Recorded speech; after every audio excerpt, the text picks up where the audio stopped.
일정 브리핑입니다. 시민과 함께하는 용인시의회 소식을 알려드릴게요. 저는 진행을 맡은 박지혜입니다. 현재 용인시의회 29명 의원은 용인특례시의 서막을 힘차게 열기 위해 열심히 발로 뛰고 있는데요. 특히 이번 제254회 임시회의에선 조례안 15건, 동의안 6건 등 총 28건의 안건을 처리하며 14일간의 일정을 마무리했다고 합니다. 그럼 열기 가득했던 현장 속으로 저와 함께 들어가 볼까요? 이번 임시회는 4월 7일부터 20일까지 개최됐는데요. 본회의에서는 2021년 제2회 추경 예산안을 심의 의결했습니다. 시민의 삶에 밀접한 코로나19 예방사업과 2022년 경기도민체전에 대비한 체육시설 정비 등 시에서 제출한 예산에 대해 꼼꼼히 심사하고 예산이 적재적소에 사용될 수 있도록 할 예정이라고 하네요. 또 2021년 제1차 공유재산관리계획안이 통과됐는데요. 동부지역 여성복지회관 건립, 보라동 행정복지센터 신축 등 9건의 안건이 심의 의결됐습니다. 이어 용인시의 발전을 위해 집행부를 향한 7의원들의 5분 자유 발언도 있었네요. 마지막으로 일본 후쿠시마 원전 오염수 해양 방류 규탄 및 방류계획 철회 촉구 결의안이 의원 전원 동의로 채택됐습니다. 그럼 위원회별 상세 뉴스 알려드릴게요. 여성가족과의 동부지역 여성복지회관 건립에 관한 안건입니다. 지금 귀 쫑긋해지신 여성분들 모여!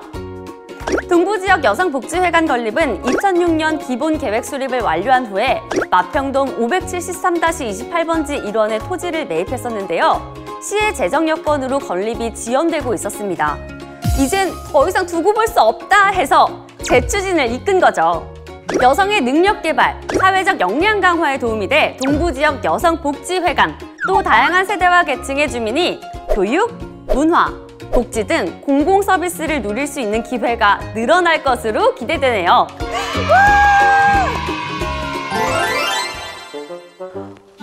지도엔 분명히 여기라고 돼 있는데. 보라동 행정복지센터 어디 있는 거야? 정말. 행정복지센터 참여라 고생하셨던 보라동 주민분들, 이제 고생 끝! 행복 시작입니다. 2020년 1월 행정구역 개편으로 상갈동에서 보라동이 분동됐는데요. 이후 보라동의 행정복지센터는 임시청사를 임차해 운영했습니다. 그러다 보니 행정과 복지 서비스 제공의 한계로 지역 주민의 불편이 발생하고 있었죠. 그래서 공공건축과에서 보라동 행정복지센터 신축 안건을 제출했습니다. 이에 따라 기흥구 보라동 609-3번지에 보라동 행정복지센터를 건립할 예정인데요. 연면적 4,000평방미터에 지상 3층, 지하 1층 규모로 조성해 2025년 2월까지 사업을 완료할 계획입니다.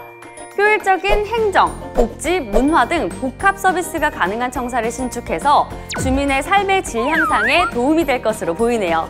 와, 나이스! 드디어 특례시가 된 용인시! 이제 더 멋진 도시로 도약할 일만 남았는데요. 이때 필요한 건 무엇? 바로 문화겠죠? 그래서 문화복지위원회에서 용인시 문화도시 기본조례안을 발의했다고 합니다. 문화도시란 문화예술, 문화산업, 관광, 전통, 역사, 영상 등 지역별 특색이 있는 문화자원을 효과적으로 활용해 문화 창조력을 강화할 수 있도록 지역문화진흥법에 따라 지정된 도시를 말하는데요. 이 문화도시 지정을 위한 첫 번째 단계가 바로 문화도시 기본조례안인 거죠. 문화체육관광부에 의해 문화도시로 지정되면 5년 동안 최대 100억 원의 문화도시 조성사업비까지 지원받을 수 있는데요. 용인 시민이 문화를 누리고 문화로 하나가 될 수 있도록 문화도시 지정에 우리 모두가 관심을 가져야 할 때입니다. 우리가 지금 편안히 유튜브를 볼 수 있는 건 참전 유공자 덕분 아닐까요? 국가를 위해 몸서 헌신한 참전 유공자에 대한 예우와 유족의 지원을 확대하고자 문화복지위원회에서 용인시 국가보훈 대상자 예우 및 복지에 관한 조례를 일부 개정했다고 합니다. 현재 참전 유공자 배우자 복지수당 대상 연령은 80세 이상으로 제한이 있는데요. 이 연령 제한을 폐지해 더욱 많은 참전 유공자 가족에게 혜택을 제공하고자 하는 겁니다. 참전 유공자분들이 있었기에 지금의 우리가 있습니다. 정말 감사합니다. 코로나19 같은 재난 상황에서도 시민의 안전과 일상을 유지하기 위해 업무를 지속해야 하는 노동자들이 있죠. 코로나가 무서워도 환자와 대면해야 하는 의사와 간호사, 취약계층을 위해 돌봄 업무를 하는 분, 사회적 거리 두기를 위한 택배기사분 등 이런 분들을 필수 노동자라고 하는데요. 소중한 이분들을 위해서 경제환경위원회에서 용인시 필수 노동자 보호 및 지원 조례안을 발의했다고 합니다. 이 조례는 필수 노동자가 안전하고 안정적인 환경에서 근무할 수 있도록 보호하고 지원하는 것을 목적으로 하는데요.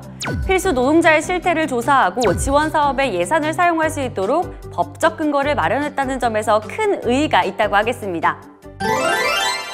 우리가 생활할 때 가장 중요한 게 무엇일까요? 돈! 이라고 말씀하시는 분들 많으실 텐데요. 더 중요한 게 있죠. 바로 물입니다. 그래서 물의 안정적인 확보 및 물 환경의 보존을 위해서 경제환경위원회에서 용인시 통합물관리 기본조례안을 발의했습니다. 용인시의 지역적 특성에 맞는 통합물관리 기본계획을 수립, 시행하고 용인시 통합물관리위원회 설치 등이 주요 내용인데요. 친환경 생태도시로 한 발짝 더 나아가는 용인시가 되겠네요. 현재 용인시는 대중교통 소외 지역인 농촌을 기점 또는 종점으로 하는 따복택시를 운영하고 있는데요. 도시건설위원회에서 이 따복택시 명칭을 변경하고 운행 대상 마을의 선정 기준을 완화하는 용인시 따복택시 운영 및 지원 조례 전부 개정 조례안을 발의했습니다. 따복택시를 행복택시로 변경하고 행복택시 운행 대상 마을의 선정 기준과 운영 기준을 개정해 수혜 대상을 확대하려는 것인데요. 운행하는 마을이 더 늘어나는 만큼 행복해지는 주민도 더 늘어나겠죠? 행복택시라는 명칭 정말 찰떡이네요. 용인시는 광교산 일대 난개발을 방지하기 위해 주거형, 근생형, 혼합형, 산지 입지형으로 구분해 계획적 개발을 유도하고 있는데요. 이번 발의된 용인시 도시계획 조례 일부 개정안을 통해 산지 입지형 등 조례상의 오해 소지가 있는 부분을 명확히 정의하고 명시했습니다. 용인시는 이번 개정 조례를 통해 안정적이고 균형 있는 도시 성장을 이끌 계획이라고 합니다. 용인 시민의 삶의 질을 쑥쑥 올려줄 안건들이 나온 제254회 임시회 소식을 함께 했는데요. 여러분께 댓글잼, 패기득이 되는 시간이 되었길 바라겠습니다. 용인시의회 유튜브 구독, 좋아요, 알림 설정까지 부탁드릴게요. 저는 다음 시간에도 알찬 정보 꽉꽉 담은 의정 소식으로 돌아올게요.